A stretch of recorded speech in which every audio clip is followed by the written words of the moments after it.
Hola, ¿qué tal? ¿Cómo están? Bienvenidos a esta nueva emisión de Intelexis, Salud y Bienestar, en su temporada número 20. Como siempre, agradecidos a todos ustedes por acompañarnos y también por escribirme a mi Instagram, sugiriendo a veces temas que quizás son invisibles muchas veces, no solamente para los médicos, sino a veces también para autoridades sanitarias, acerca de patologías que a veces no se visibilizan. Lo que hacemos aquí es darle visibilidad a lo que usted tal vez no puede desde su casa, nosotros lo podemos realizar aquí, invitando siempre a, no digo los número uno de cada cosa, porque eso no existe, pero sí destacados profesionales en el ámbito de la medicina, siempre medicina basada en evidencia. Siempre es importante que les aclare este punto. Vamos por la temporada número 21, año que viene, esperemos que todo siga de esta manera y siempre agradecido a toda la gente que nos acompaña pudiendo sustentar este programa desde hace ya 20 años. Vamos a hablar de un tema que en la década del 60 revolucionó la historia de la vida de la mujer, también de las parejas, de cuántos hijos tener, que es la anticoncepción. Estamos aquí con la doctora María Elisa Moltoni, que es médica ginecóloga y miembro de AMADA, ¿no? ¿Es correcto lo que digo? Exacto. Gracias por haber venido. Un bueno, placer. Muchas gracias por la invitación. Dije la década del 60, es correcto, ¿no? Cuando sale la famosa píldora anticonceptiva. La anticoncepción siempre fue algo buscado por desde las primeras civilizaciones, ¿no? Pero es verdad que en la década del 60 acaba la revolución, sí, yo creo que fue definitivamente con el surgimiento de la primera píldora anticonceptiva. A ver, si hacemos un poquito de historia, vamos a Enrique el Antiguo, ¿no? ¿Qué pasaba antes del 60? ¿Cómo la gente las parejas podían programar la descendencia? Bueno, había mucho de métodos naturales, estaba por supuesto el condón, el coito interrumpido, pero digamos, yo creo que la clave de la anticoncepción hormonal es darle ese poder a la mujer que la mujer realmente no tenía, de poder decidir sobre su cuerpo, y mucho igual de todos modos ha evolucionado. Esto fue realmente algo que cambió la historia porque permitió que las mujeres pudieran decidir sobre su cuerpo, avanzar sobre el mercado laboral y realmente planificar su vida, cosa que era un poco más difícil.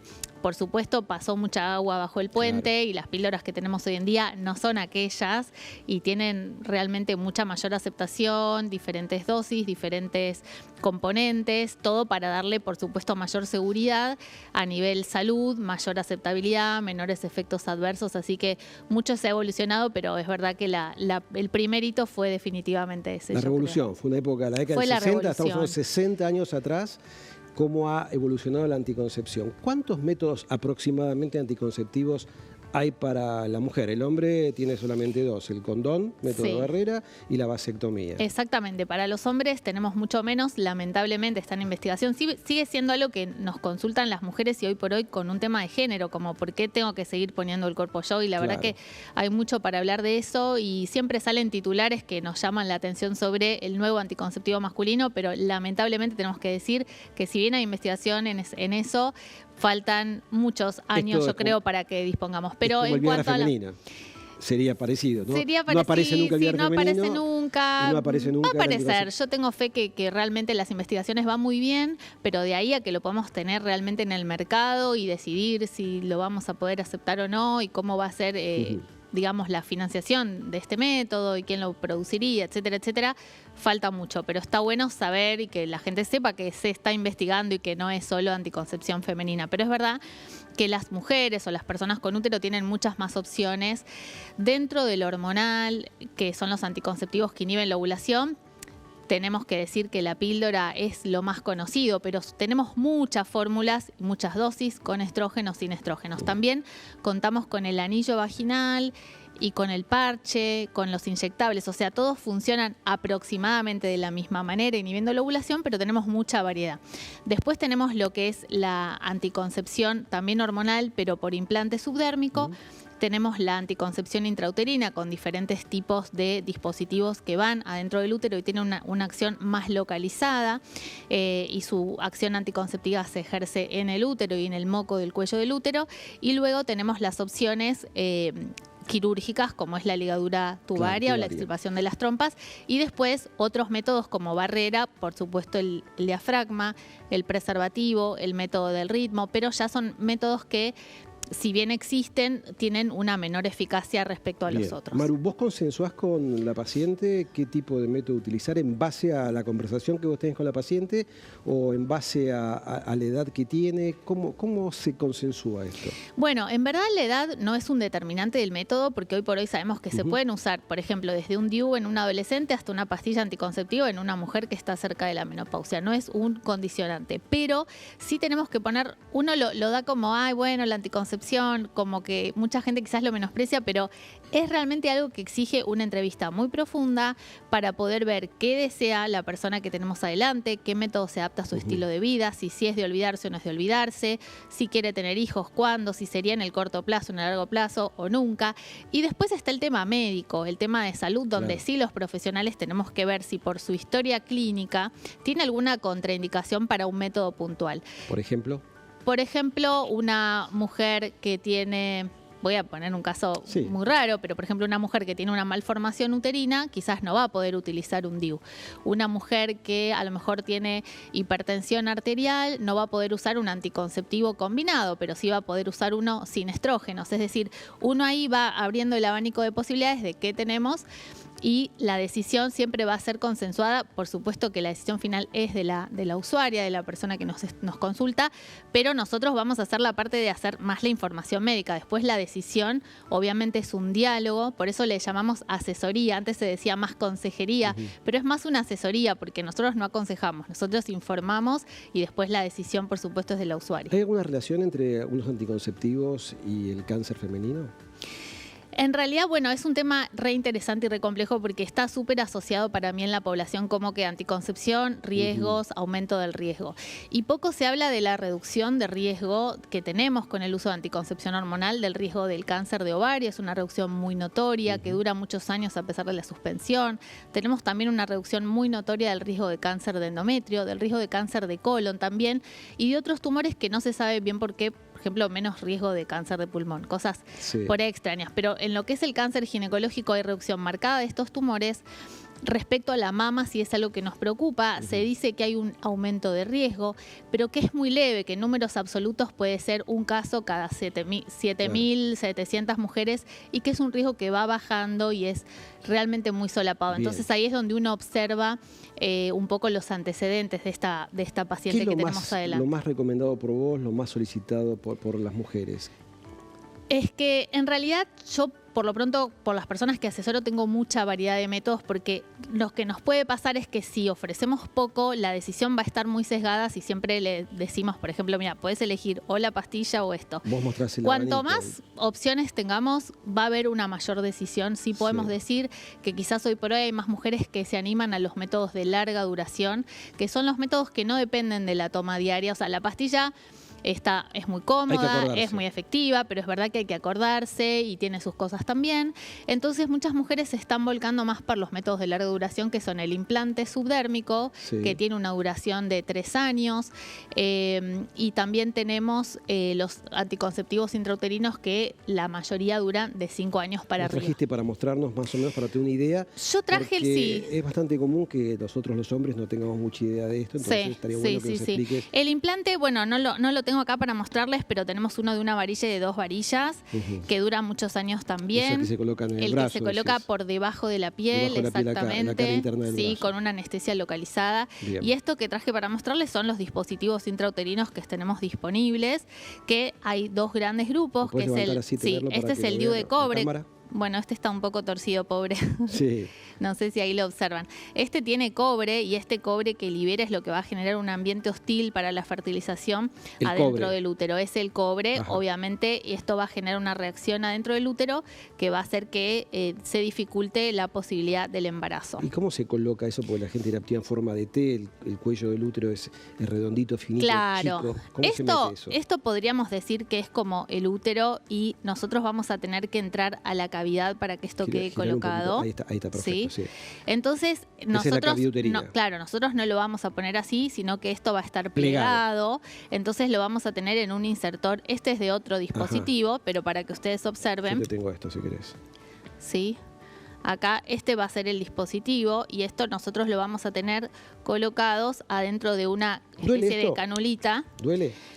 Puede doler, sí. En general, ¿En el es un procedimiento dolor, o sigue después doliendo? Lo que suele molestar es esto, que es el pasaje, vamos a poner acá, como si fuera El que canal. nosotros vamos a entrar al útero, vamos a liberar ahí las ramas. Ahí se ve ¿sí? perfecto. Después vamos a ir un poquito al fondo, Sí.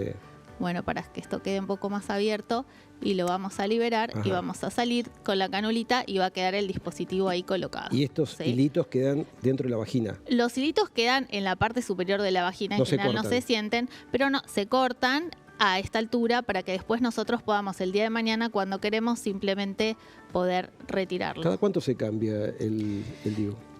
El DIU, la mayoría, depende de cada dispositivo, pero los que tenemos en el país duran de 5 años en adelante. Por ejemplo, el de cobre dura 10, hay los SIU, que son los medicados, duran 5 años. En algunos países ya están aprobados para 8 años. Pero si bien tienen esa duración planificada, si la persona desea sacarlo antes porque quiere quedar embarazado, porque no le gustó, simplemente se lo quiere retirar, lo retira y su fertilidad retorna rápidamente. Estos métodos, ¿la persona tiene que pagar su bolsillo o la prepaga, la obra social, hospital público tiene cobertura para este tipo No, de cosas? afortunadamente hace 20 años que tenemos la ley de procreación responsable, digamos, donde estos insumos están asegurados en el plan médico obligatorio. Y desde el 2019 se incorporó lo que es el implante subdérmico y que es el DIU medicado, que antes no estaban. Entonces, en general, esto tiene que estar cubierto, tanto la práctica como el dispositivo.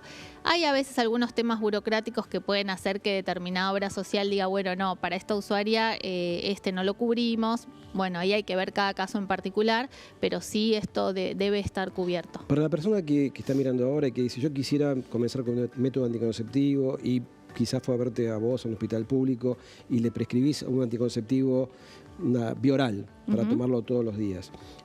¿Dónde lo consigue de manera gratuita? Porque he escuchado personas que han ido al hospital y no tienen posibilidad de obtenerlo. Bueno, en los hospitales están bajo este acceso que dice la ley, donde debe darse la provisión de los métodos. Quizás no va a haber tanta variedad, pero sí van a estar los más importantes y la eficacia va a ser la misma.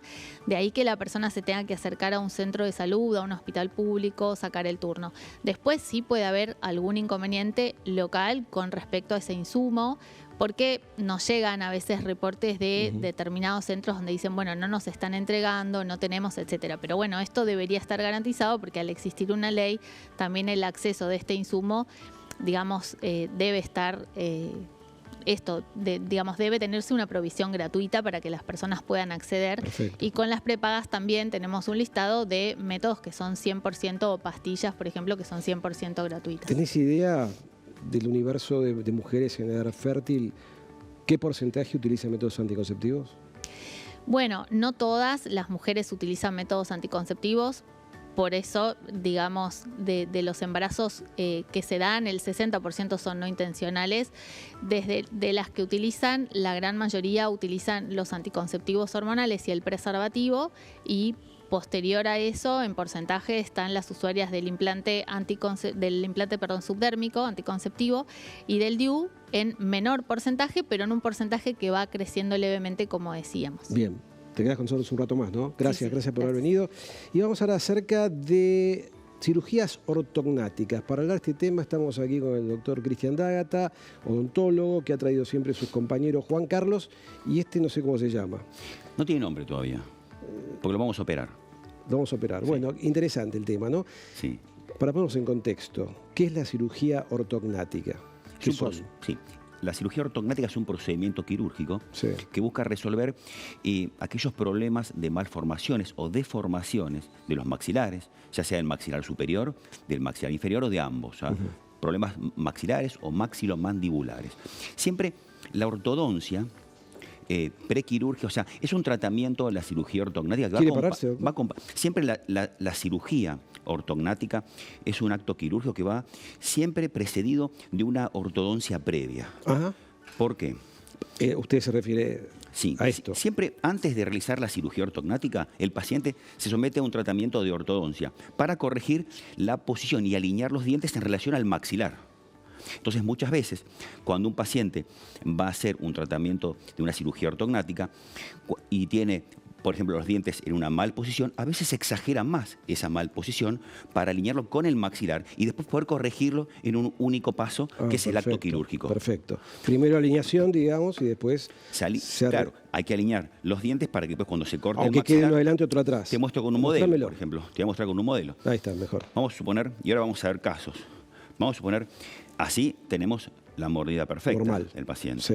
Ahora, vamos a suponer que el paciente sea un prognato y tenga la mandíbula, el maxilar inferior, como adelantado. Sí. Muchas veces yo lo he visto en el consultorio que ortodoncistas, sin una planificación quirúrgica, quieren corregir esta malformación a expensas de mover solo los dientes. Yo no puedo llevar los dientes de abajo muy hacia atrás y apantallar los dientes de arriba para corregir esto. Claro. Porque no solamente no voy a obtener un resultado funcional, sino que también voy a comprometer terriblemente con la posibilidad de que se caigan esas piezas dentarias. Si yo someto a fuerzas extremas y el maxilar superior lo apantallo mucho, reabsorbo la tabla y las piezas se pueden perder. Claro. Y además no voy a obtener el resultado funcional y estético que quiero. ¿Qué tiempo lleva esa alineación de los dientes?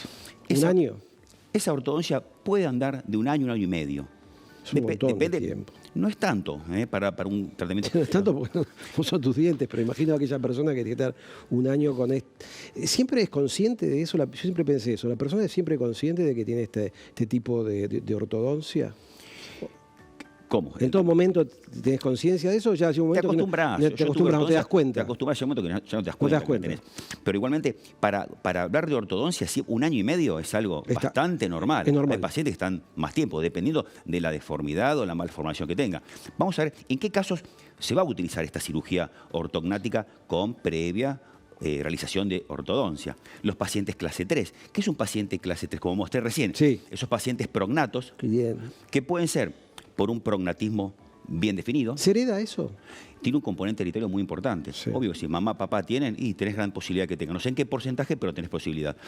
Ahora, esa clase 3 puede ser a expensas de un prognatismo, sí, o puede ser a expensas de una retronasia, que es una retroposición del maxilar superior. O sea que te has metido para adentro de esto y no has salido para afuera. Exactamente. Que a simple vista pareciera que el paciente es un prognato, pero en realidad tiene una retroposición del maxilar superior. Obviamente, todo esto se va a saber con un diagnóstico con tomográfico.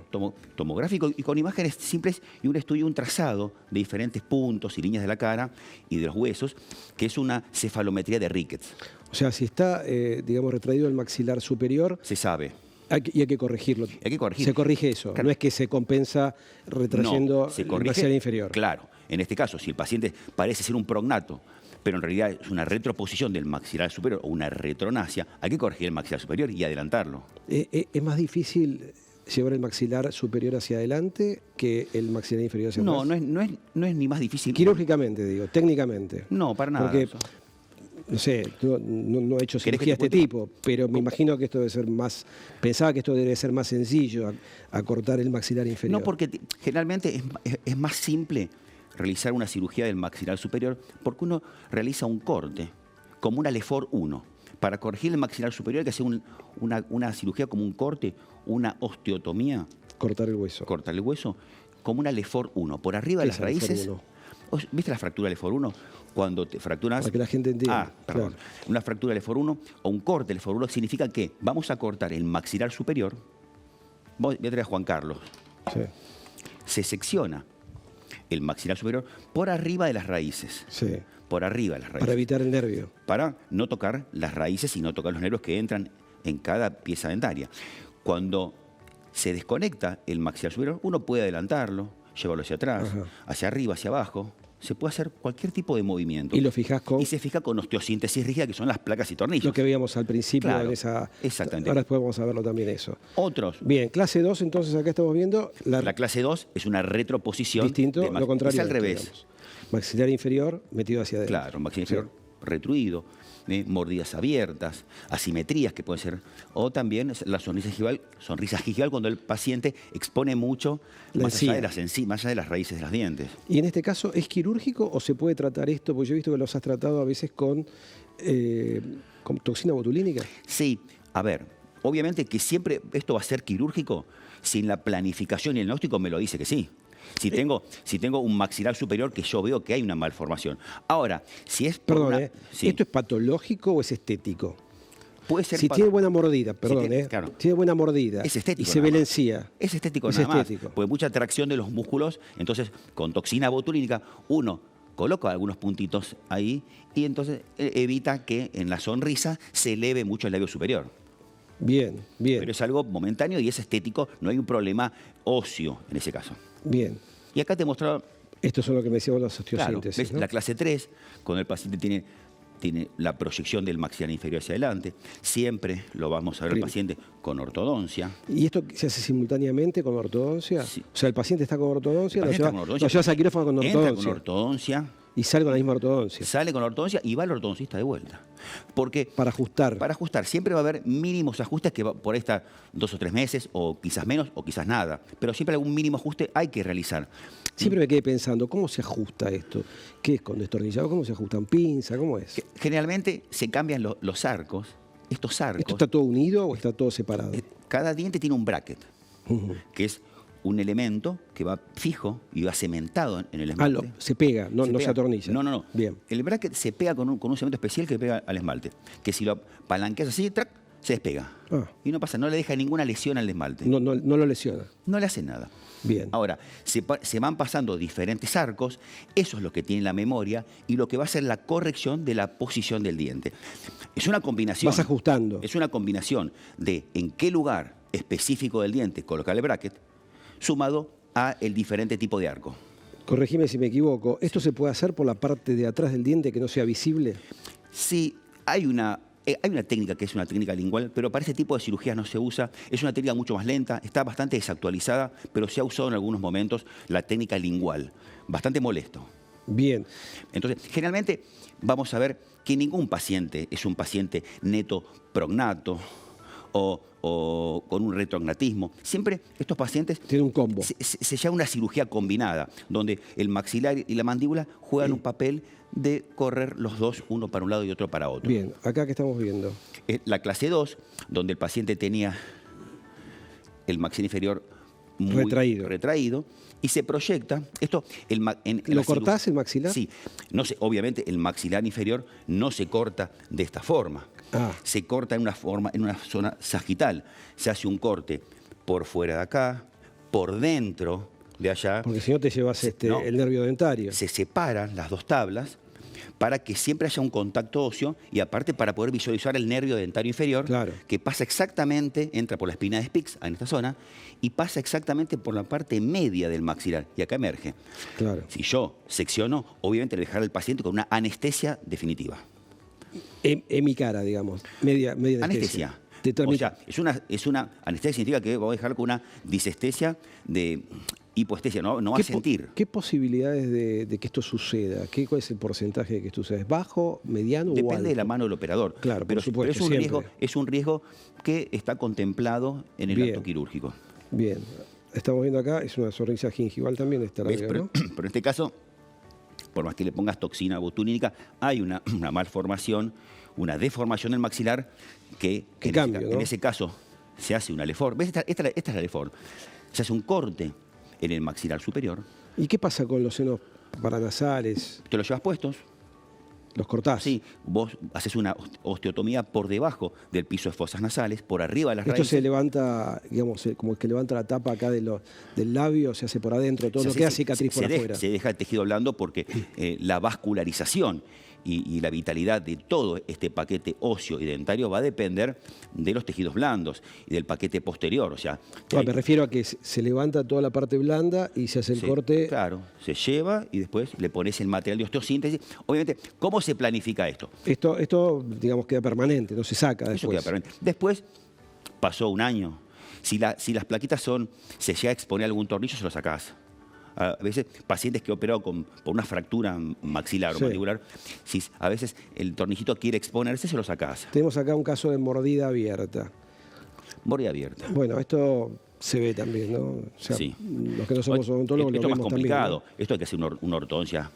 Claro, ¿cómo haces para, desde el sentido común, tocan las muelas. ¿Cómo haces para que cierren acá los dientes de adelante? Y tenés que hacer una ortodoncia para poder despegar todo completamente, que no te quede una curva. Quiebre. Claro. Entonces, y después sí, a ver, ¿cómo se hace todo ¿Este esto? paciente es este paciente? Es este paciente. Sí. ¿Sabes cómo? Pero ¿cómo se planifica esto? Esto se planifica, obviamente, uno puede predecir este resultado final. Esto se utiliza toda tecnología digital hoy. Se hace una simulación 3D de cómo va a ser la cirugía. Esto lo haces en un consultorio. Claro, se cargan los datos, se hacen con un escáner. Yo escaneo el maxilar, obtengo modelos 3D. ¿Y qué hace? ¿Bajás los dientes? ¿Cómo es? Y esto hay que hacer, se corta el maxilar superior, se baja, se rota, hay que hacer ostectomías. O sea, hay que hacer una cirugía importante. Es una cirugía importante que se hace toda planificada digitalmente también y con guías quirúrgicas. Cuando yo secciono el maxilar superior, coloco una guía quirúrgica que me va a decir a dónde tiene que estar el maxilar ubicado. Si no te queda el maxilar, no lo puedes ubicar a ojo. Claro. Esto se ubica, tiene un lugar específico milimétricamente. Bien, perfecto. Vamos a ver este tema de apnea de sueño. ¿Y qué pasa otras veces o en otras situaciones? O sea, ¿por qué pongo esto? Porque muchas veces con este tipo de cirugía no solamente obtenemos un beneficio y un resultado estético y funcional a nivel masticatorio, claro, a nivel de la deglución, a nivel de la fonación, a nivel de la masticación, y muchas veces estas retrusiones o retronasias comprimen todas las vías aéreas. Entonces, esto provocaría que figure apnea de sueño. Una apnea de sueño porque te obstruye. Entonces, lo que estamos viendo el contraste es tendría que verse todo más de este diámetro. Claro, y se ve como afinado. se ve estenosado. Claro. Se ve estenosado. Esto tiene que ver con esto. Claro, se ve estenosado, comprimido y cómo se ve después de la cirugía. Pero es un cambio, esto después de la cirugía, un cambio notable. Claro que sí. Entonces también, hay muchos beneficios. No solamente es algo estético a nivel de los dientes, sino es algo estético a nivel facial también, y que el paciente lo agradece mucho, ¿no? ¿Esto se busca que esto suceda o esto sucede porque se hace la cirugía funcional?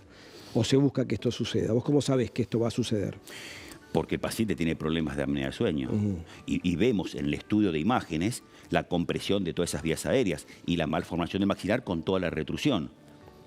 Perfecto. ¿Y habitualmente mandás a hacer estudio previo de estudio del sueño y posterior a ver todo lo que se puede hacer siempre nos va a aportar mejor diagnóstico. Muy interesante. Pregunta, ¿no? Esto también se hace en hospitales públicos, se hace a través de medicina prepaga, de obras sociales. Me se puede hacer en todos lados, sí, seguramente sí. Yo lo he hecho en el Hospital Pirovano. O sea, pero de que empieza que el paciente te va a consultar por esto hasta que termina el proceso, ¿qué tiempo te lleva eso? 2 años. 2 años. Más o menos. ¿Y a qué edad se puede hacer esto? Siempre, ¿a partir de qué edad? Claro, cuando tenemos el desarrollo completo de los maxilares, no antes de los 18 años, o 16, 18 años, cuando los huesos ya han alcanzado su crecimiento máximo. Bien. La persona más adulta que te haya dicho, doctor D'Agata, yo quiero que usted me solucione 55 años, 60, ningún problema. Y le cambiaste la vida. Y claro que sí, porque no solamente resolvés un tema funcional masticatorio, sino que también es un tema estético importante a nivel de la autoestima del paciente. ¿Qué tal el posoperatorio de esto cuando vos cortás el maxilar superior o inferior? Y hay una semanita del paciente. ¿Existe todavía esas posoperatorio donde veíamos al paciente que tiene que tomar solamente con una pajita? Hoy sale con la boca abierta. O sea, vos calculás que esto se hace todo osteosíntesis rígida, con placas y tornillos. Una vez que se colocó todo, el paciente sale con la boca abierta. Bien, lo dejaste con la boca abierta. Sí. Gracias, doctor, muy amable. Gracias. Bueno, vamos a una pequeña tanda y enseguida volvemos. Vamos a hablar acerca de los bloqueos. Estamos aquí con el doctor Miguel Ángel Fernández Vigil, que es anestesiólogo y especialista en dolor. Y también vamos a hablar acerca de algo que les va a llamar la atención seguramente a todos ustedes, que tiene que ver con la cirugía fetal, la cirugía intraútero. Estamos aquí con el doctor Fernando Palma, neurocirujano infantil. Pequeña tanda, si volvemos, no se vayan. ANDAR, obra social de viajantes vendedores de la República Argentina. Planes de salud para empleados en relación de dependencia, monotributistas y particulares. Solicita un asesor comercial al 0810-345-0184. Ante la llegada del frío, es importante protegerse de la gripe. Si estás embarazada, vacunate. Si tu hijo tiene entre 6 y 24 meses, vacunalo. Si tenés 65 años o más, vacunate. Saca turno en buenosaires.gov.ar/gripe. Buenos Aires Ciudad.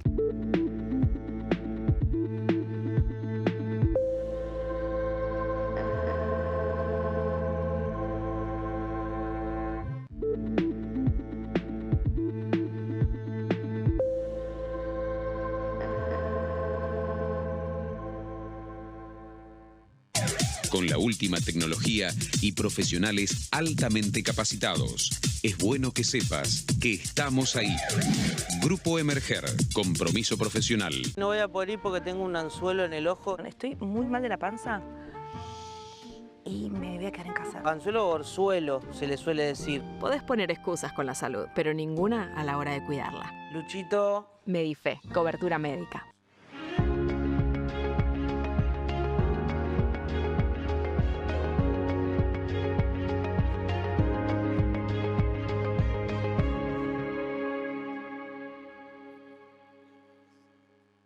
En Ciensa desarrollamos soluciones estratégicas que anticipan el rumbo de nuestro sector. Los tratamientos en terapias especiales cambian, los pacientes también. Ciensa, la salud es nuestro compromiso.